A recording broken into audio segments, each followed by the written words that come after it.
Senior 13. Early signs of heart failure. You ignore daily.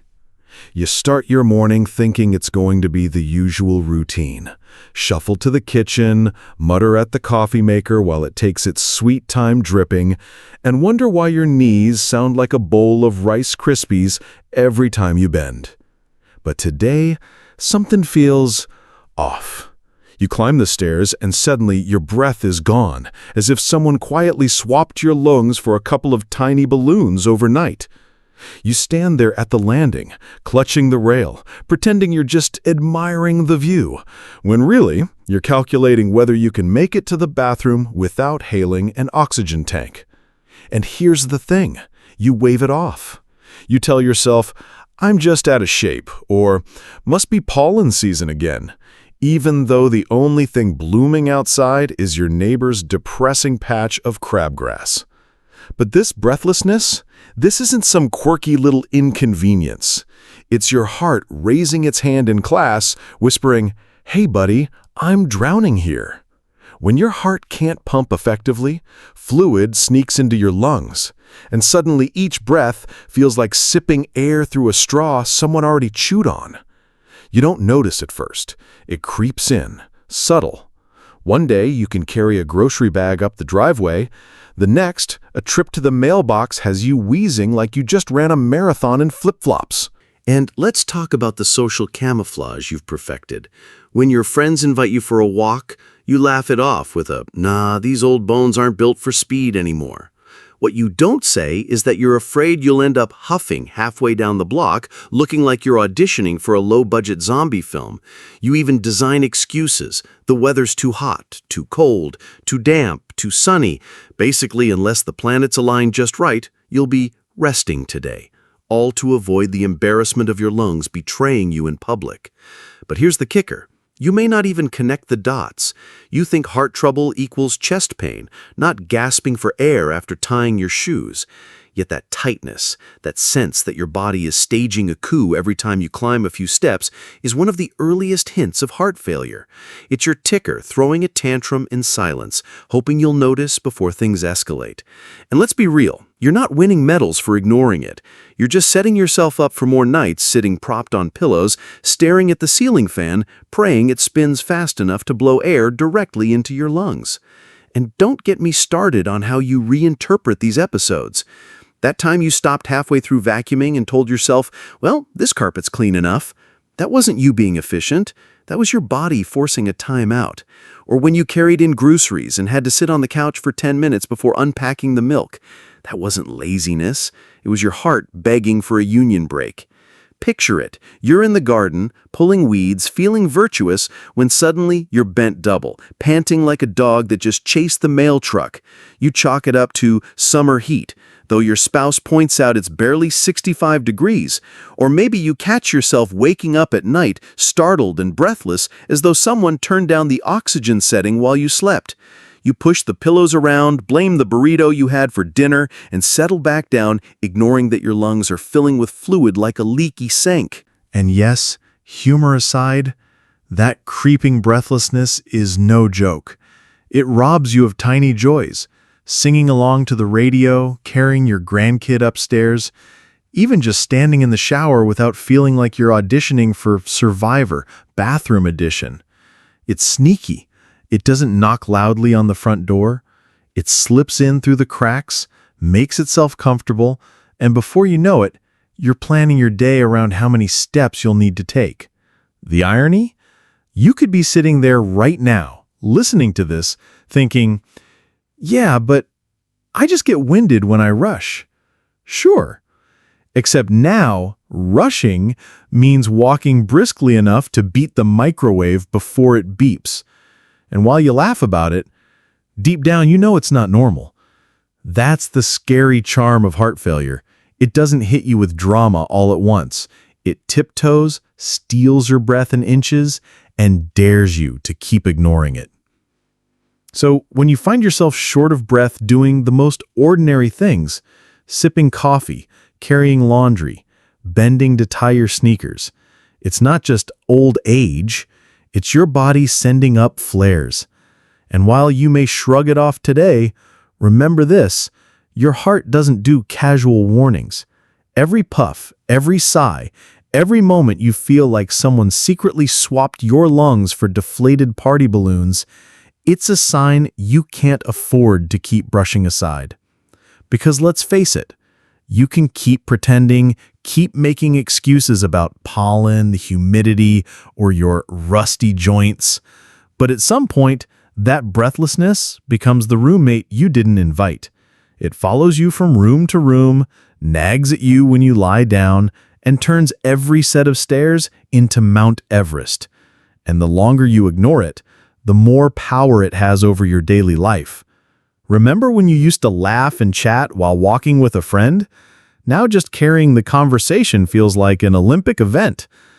And while your stubborn streak tells you, don't make a fuss, it's nothing, deep down you know it's something. Your breath is your body's most basic signal. If it's struggling, there's no shame in admitting it, no weakness in noticing.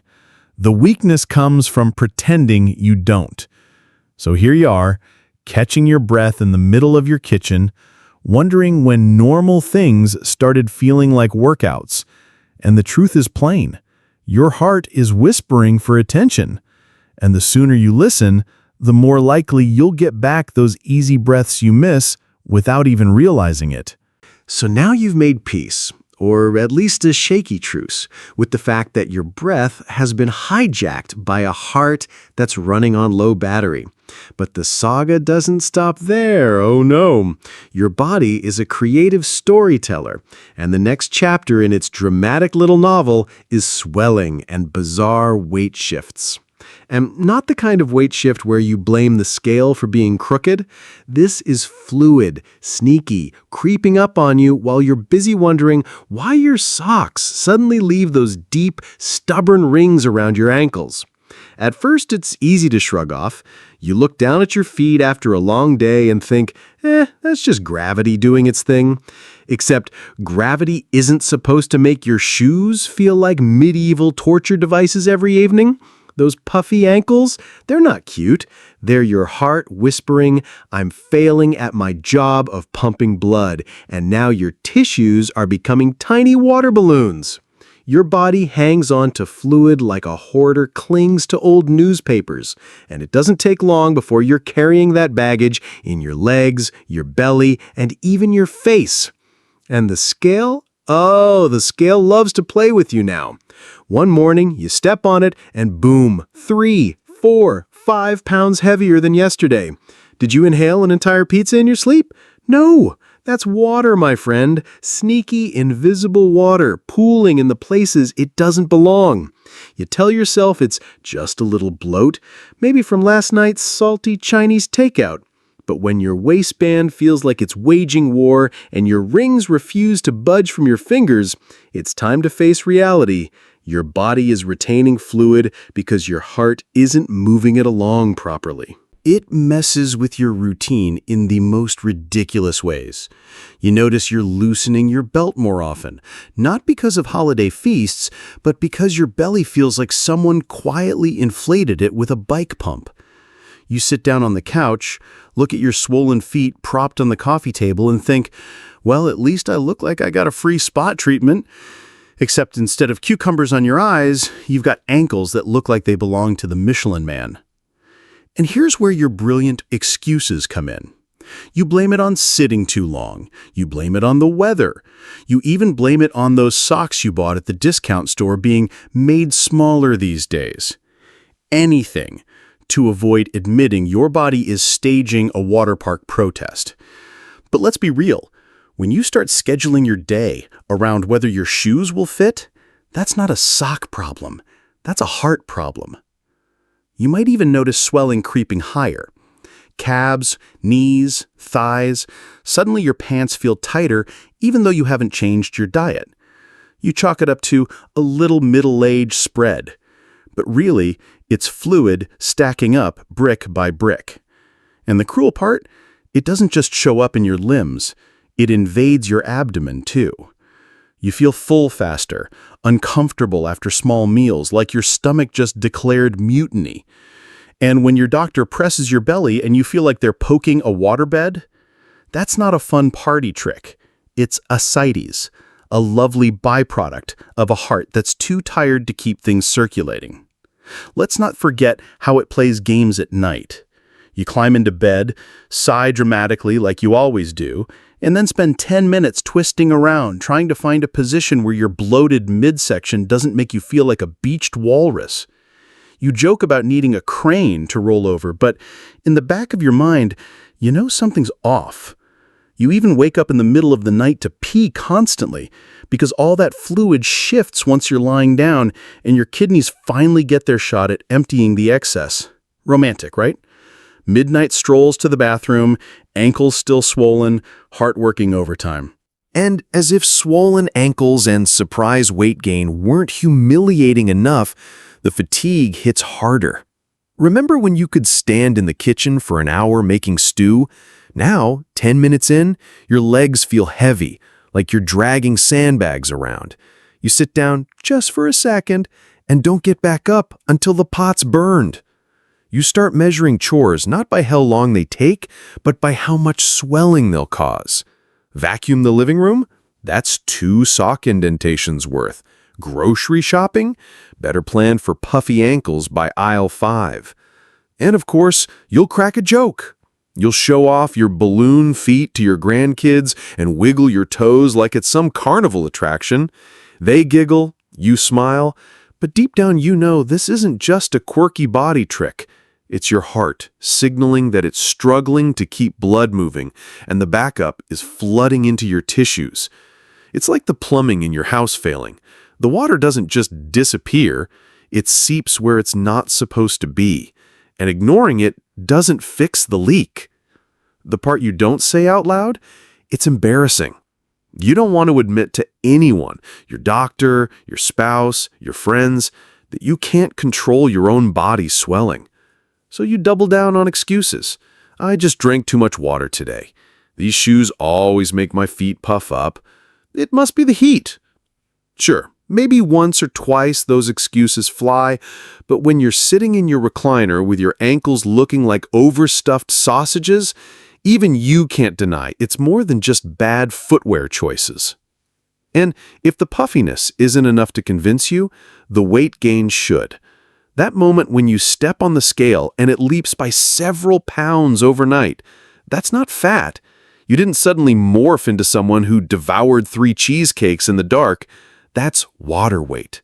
And it's heavy, relentless, and it's not going anywhere until the root cause, the heart that's limping along, is addressed. So here's the uncomfortable truth you'd rather not face. Those swollen ankles, the sudden weight jumps, the tight shoes, they're early signs of heart failure, waving at you like a giant neon billboard. Ignore them if you want, but your body isn't in the mood for your stand-up routine anymore.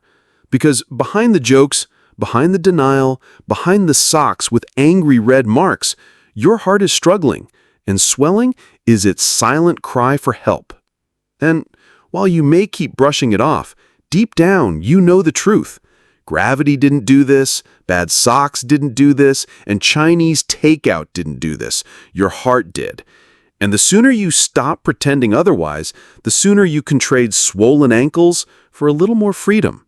The kind where your shoes fit comfortably, your waistband doesn't strangle you, and the scale no longer gaslights you with 5-pound surprises. By now, you've huffed and puffed your way up the stairs, blamed your socks for strangling your ankles, and decided the scale is just playing cruel tricks. But there's another villain creeping into your daily routine: fatigue, fainting, and that charming brain fog that makes you forget what you walked into the kitchen for in the first place. And no, it's not just being a senior, though that excuse works so well you probably use it daily. This is your body's way of dimming the lights, rationing the energy, and leaving you in a haze. Let's start with the exhaustion. We're not talking about the kind of tired you feel after raking leaves for 2 hours or binge-watching a whole season of some crime drama while lying on the couch. This is bone-deep fatigue, the kind that seeps into your muscles before you've even done anything. You roll out of bed, shuffle to the bathroom, brush your teeth, and suddenly you feel like you just completed a triathlon, minus the glory, the medal, or the cheering crowd. Every cell in your body seems to whisper, "Nope, that's enough for today." And you play along with it at first. You nap a little more. You tell yourself you're conserving energy, being wise with your stamina. But let's face it, when brushing your hair or making a sandwich feels like climbing Everest in house slippers, it's not wisdom. It's your heart struggling to get enough oxygen-rich blood to your muscles and brain. No fuel, no fire. And you, my friend, are running on empty. Now, sprinkle in those dizzy spells. You stand up too fast, and the world tilts like a carnival ride that forgot to pass inspection. You grab the edge of the table, pretend you were just stretching, and hope nobody noticed the 3 seconds where you looked like you were trying to invent a new dance move. Sometimes it's more dramatic. You actually faint.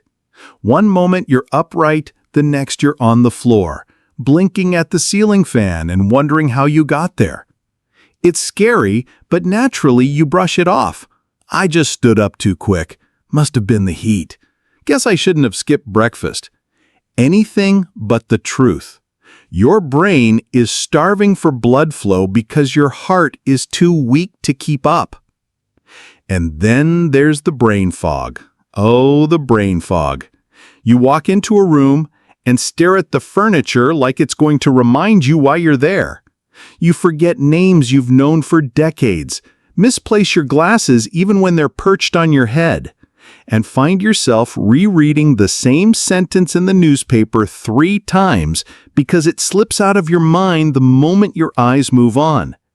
You joke about senior moments because everyone does, but inside you feel unsettled.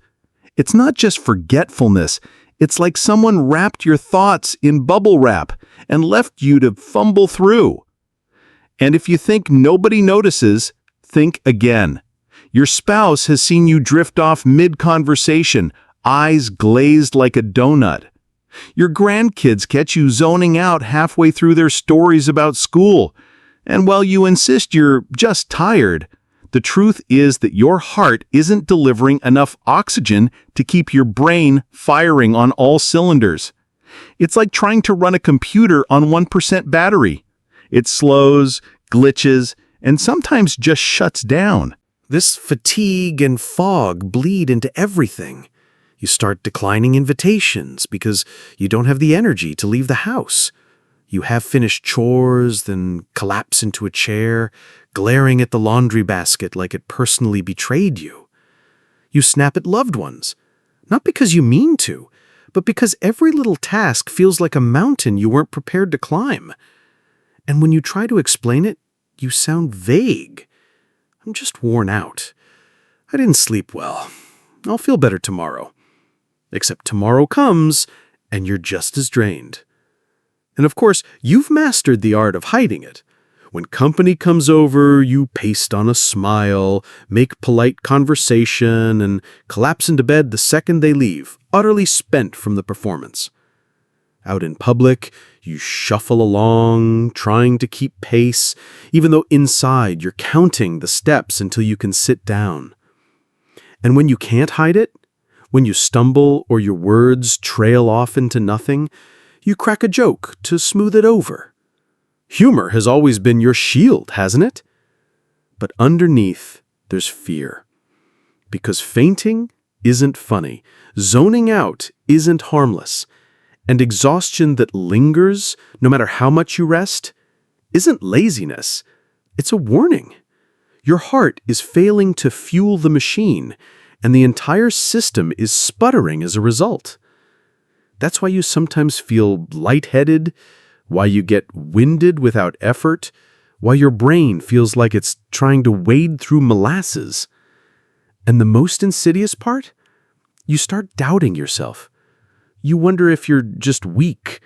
You worry people will think you're exaggerating. You even convince yourself that it's normal, that everyone your age feels this way.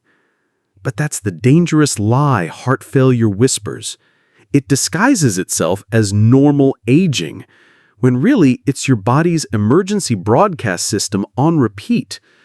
So there you are, sitting in your recliner with your shoes off, socks leaving ridges, your breath shallow, your energy gone, and your mind foggy. You laugh at yourself for forgetting what day it is, but inside you feel the unease. It's not just age, not just fatigue, not just absent-mindedness. It's a heart that's too tired to keep up, dragging your body down with it. And every time you brush it aside, you give it more ground. Remember when you used to tackle your day with a list, moving from chore to chore without stopping? Now even small victories, folding a load of laundry, walking to the mailbox, require recovery breaks. And though you keep joking, keep pretending, somewhere deep down you're starting to realize the truth. This is no ordinary tired. This is your heart, quietly failing, and it's dragging your body and your mind down with it, one foggy step at a time.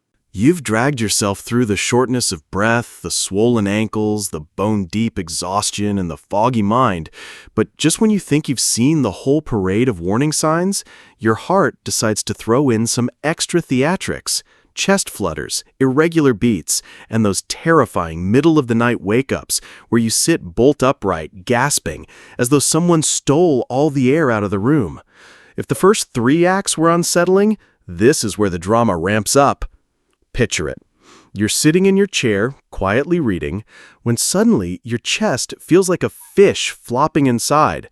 Not painful, not even always dramatic, but noticeable. Your heart skipping a beat, then racing, then slowing again, like it can't remember the rhythm of its own song. You pause, put a hand to your chest, and tell yourself it's just a little flutter. Maybe too much coffee, maybe that extra square of chocolate, maybe stress. Except coffee doesn't usually make your heart feel like it's tap dancing in your rib cage. Sometimes the palpitations come and go, little bursts that leave you shrugging them off. Other times, they drag on long enough to make you uneasy. You cough, shift in your seat, try to reset your heart like you're rebooting a frozen computer, all while pretending nothing's wrong. And if someone asks, you wave your hand and mutter, just indigestion. But you know indigestion doesn't usually make your chest feel like a maraca shaking itself loose. Then there are the odd sensations, tightness, heaviness, or a strange awareness of your heartbeat, like you're suddenly hyper-tuned into something you never used to notice. It's not the crushing chest pain you've seen in movies. No, sir. Heart failure prefers the subtle approach. It gives you these tiny jolts of awareness, nudges you with discomfort, dares you to ignore them. And you do. You blame tacos, stress, bad posture, anything but your heart waving a red flag the size of a bedsheet. And let's talk about the night.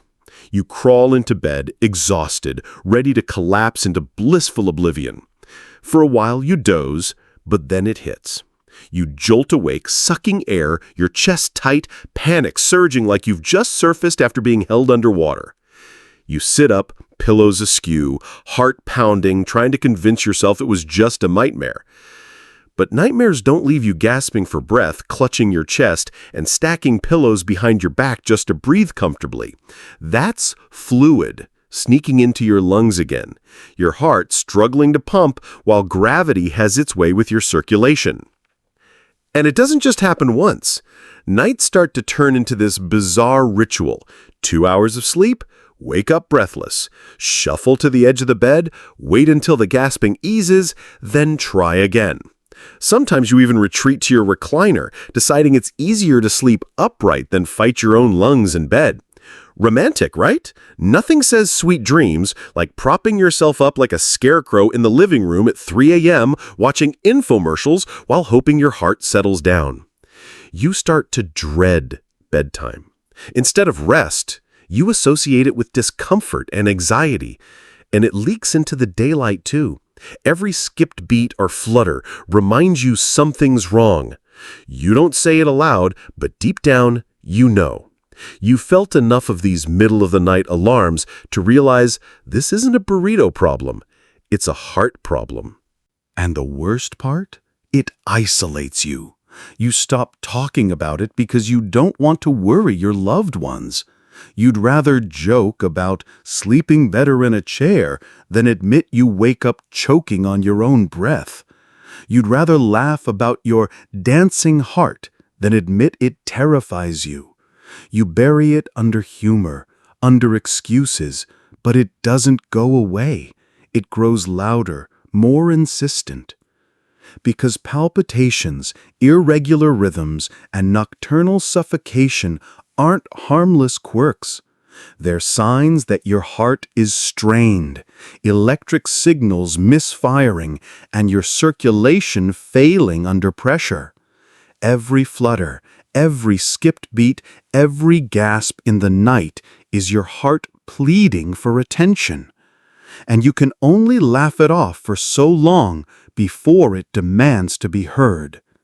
So here you are, sitting in your recliner again, chest still fluttering from earlier, ankles puffed like balloons, brain fog lingering like a cloud.